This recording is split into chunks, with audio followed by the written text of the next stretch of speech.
তাহলে আপনি যদি ইজ্জত পেতে চান আপনাকে আল্লাহ রাসূলের হতে হবে। আপনি যদি সম্মান পেতে চান, অধিকার পেতে চান, মর্যাদা পেতে চান, কামিয়াবি হতে চান যে কোনো জায়গায়, তাহলে আপনাকে আল্লাহ রাসূলের হতে হবে। আল্লাহ হওয়ার রাস্তা হলো মুহাম্মদ রাসূলের কদমে নিজেকে কুরবান করা। জোরে বলুন সুবহানাল্লাহ। কেন আবু জেহেল আর আবু বকর দুজনই মক্কার লোক। একজন নবীর কদমে কুরবান হয়েছে, আল্লাহ পেয়েছে, আর একজন নবীর কদমে আসেনি, আল্লাহ পায়নি। একজনের নাম উমর, আর একজনের নাম হচ্ছে আবু সুফিয়ান, আবু লাহাব। উমর এসেছে নবীর কদমে, আল্লাহ পেয়েছে, আবু লাহাব আসেনি, আল্লাহ পায়নি।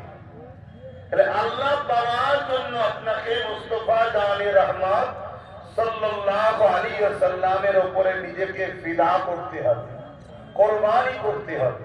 রাসূলের পাহারাদার, নবীর দ্বীনের গোলাম।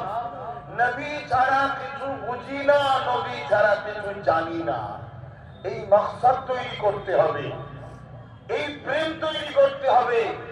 আল্লাহ আপনাকে দুনিয়াতে শানওয়ালা করবে, আল্লাহ আপনাকে লিডার বানাবে, আল্লাহ আপনাকে ধনী বানাবে, আল্লাহ আপনাকে দুনিয়ার মানুষের কাছে সম্মানিত করবে, আবার আখিরাতে